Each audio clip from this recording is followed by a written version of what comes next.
Hey guys, we're back again, and this time I wanted to try to walk you through Here I Am to Worship, just to give you an idea as to how the songs are actually formed. So in this video, we're going to walk through this song, and want to give you a starting point. You can print this song off. I got this from CCLI, but if you just type in Here I Am to Worship and plus chords on Google or any search engine, you should be able to come up with something very similar to this. This is in the key of D, and generally, not always, but typically the first chord that you play in any song is generally the key that song is in. And what you'll find is in the key of D, there's only certain chords that are going to fit with D, as with C and G and the other various keys.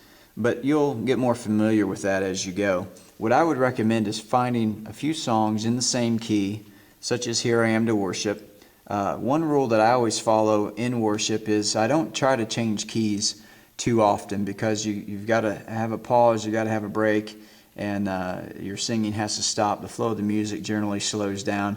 I usually try to stick with the same key. I'll do some variances every now and then, but not too often. And so the key of D, you'll find many familiar songs.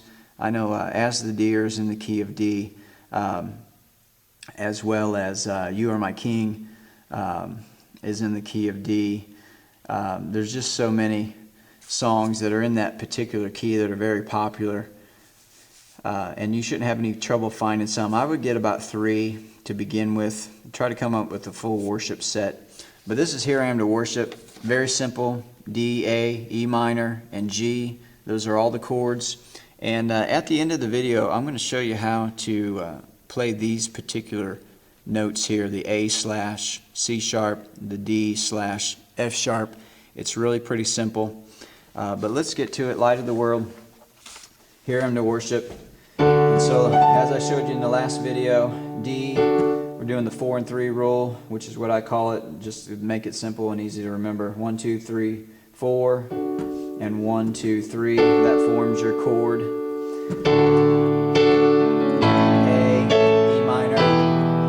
And I know for those of you who are really just beginning, as I had at one time, you're probably just going to chop through these notes, and that's all right. You just get a song that you're familiar with, that you know the melody of, and just begin to play and sing at the same time, and work your way through the notes as you're singing. And so I'm going to do that with you. Light of the world, you step down into darkness. Open my eyes, let me see. That's G right there. Beauty that made this heart adore you. Hope of a life spent with you. So as you see, I'm not doing anything fancy. I'm only playing the chords as they're written on the sheet music, working my way through each one of them, just playing them in a way that I'm comfortable with. And you work on style and technique as you go. You'll begin to flow. And then the chorus. Here I am to worship. Here I am to bow down. Here I am to say that you're my God.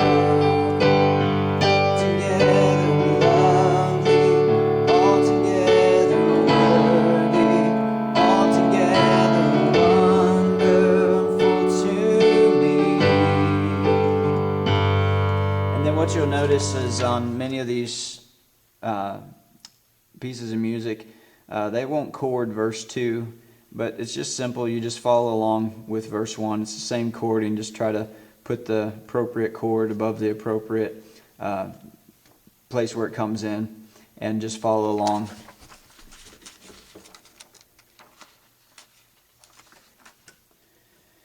King of all days, oh so highly exalted, glorious in heaven above.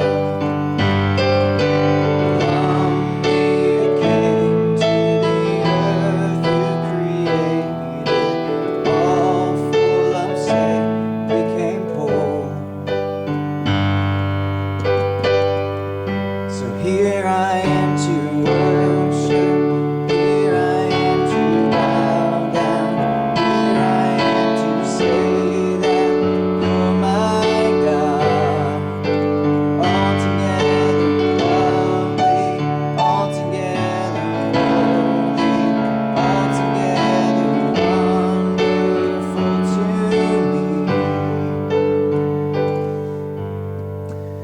Okay, and so on many songs you'll find these particular chords with the chord in front, a slash, and then a chord behind.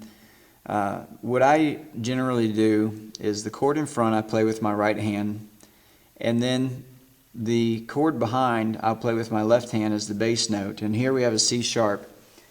C, of course, is here, and as I showed you in the last video, when you play with your left hand, you're playing the 2 octave notes, whatever your chord is, 2 octave notes, and then throwing the one in the middle. And C sharp obviously just moves up 1, C sharp, up 1, and so that's what you'll play on that particular note, A slash C sharp. So you're going to play the A chord with your right hand, and then just play the 2 octaves of the C to make it simple on these particular ones. I don't always throw in the middle. Just play the 2 octaves. And then on this song we also have a D slash F sharp. And so what I'll do is just go to F sharp.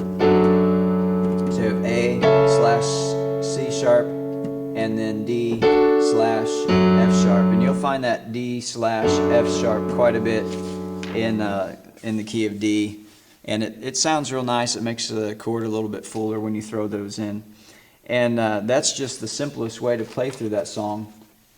And then once you advance, you'll begin to throw some of those sustains in. That's a sustained, and also the 2, as I showed you in the last video how to form those chords. And the more of that stuff that you throw in there, the fuller the song's going to sound. You're going to give it a little bit more character. Even on minors you can throw in sustains. And so typically the way I would play this,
so I have found personally the best thing when you're cheating with all of your heart at playing the piano, the best thing to do is to utilize the entire keyboard. And what you'll notice is a lot of times I'll go up an octave and then back down, just trying to get the full range of the keyboard. It sounds really nice, especially when you go up higher on these slower songs. And then throwing in those sustains and the 2s at the same time.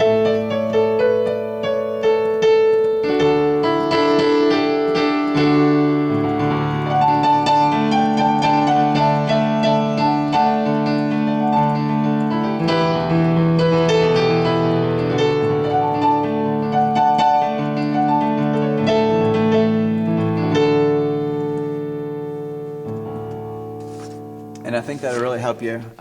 Every song is written pretty similar. You can print these off the internet and just begin to work your way through it. And if I was you, what I would do is try to get about 2 or 3 songs down where you can flow with them pretty well. And don't worry about being perfect. I put my musicians in my church through some horrendous worship times because of my imperfections. But we got through it, and it turned out really good. And but don't be afraid. You don't have to be perfect. Just begin to worship. After all, worship isn't just about music. It's much more about your heart. So just begin to worship and play through these songs. Get a couple down, and if you got a youth pastor or a pastor, ask them if you can play on a Sunday morning, do a special, and just begin to play as much as you can. That's the most important thing when it comes to beginning to learn to play and lead, is actually doing it. So I want to encourage you, it's not too hard, just keep it up. Find some good songs, keep practicing, and if I can help you in any way, leave some comments or message me, and I'll be more than happy to do what I can for you. But be blessed.